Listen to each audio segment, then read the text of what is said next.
Bonjour à toutes et à tous et bienvenue dans ce nouvel épisode des Blabla de Sandra consacré à l'auto-édition. Aujourd'hui on va parler d'un sujet parfois délicat pour beaucoup d'auteurs, oser vendre ses livres. C'est un blocage courant. Beaucoup d'auteurs auto-édités écrivent avec passion, mais au moment de parler de leurs livres, un blocage arrive. Ils ont peur d'être intrusifs, ils ont le sentiment d'être un marchand de tapis, ou encore ils cultivent l'idée que si le livre est bon, il se vendra tout seul. La vérité, c'est que même le meilleur roman reste invisible si l'auteur ne le présente pas au monde. Et aujourd'hui en auto-édition, la concurrence est rude. Écrire et publier en attendant le succès, ça peut marcher, mais c'est pas gagné. Il faut changer de regard sur la vente. Vendre son livre, ce n'est pas quémander, c'est offrir une opportunité. Tu as écrit une histoire qui peut faire rire, émouvoir, inspirer. Ton rôle, c'est d'aider les bons lecteurs à la trouver. En réalité, tu ne vends pas un objet papier ou un fichier numérique, tu vends une émotion, une expérience,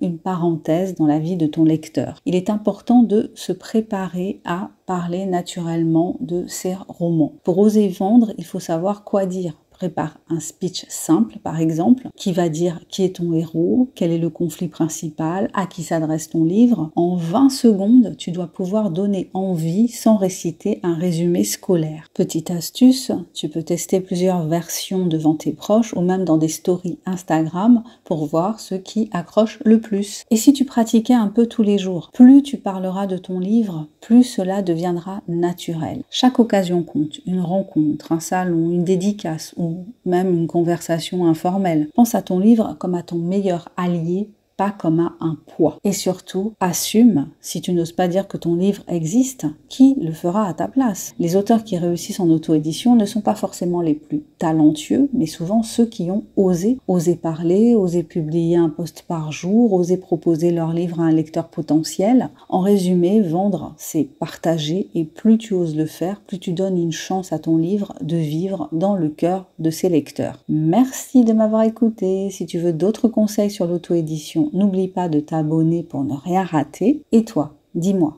quelle est la plus grande peur que tu ressens quand il s'agit de vendre ton livre? Je te dis à très bientôt pour un nouvel épisode des Blabla de Sandra. Abonne-toi, commente si tu l'oses, like, partage, participe au bruit du monde de l'auto-édition et pense à découvrir mon dernier bébé de papier paru à ce jour, L'amour minimaliste, une romance qui parle de deuil, de résilience et de renaissance à travers un nouvel amour avec tendresse, humour, passion et sensualité. Bye bye!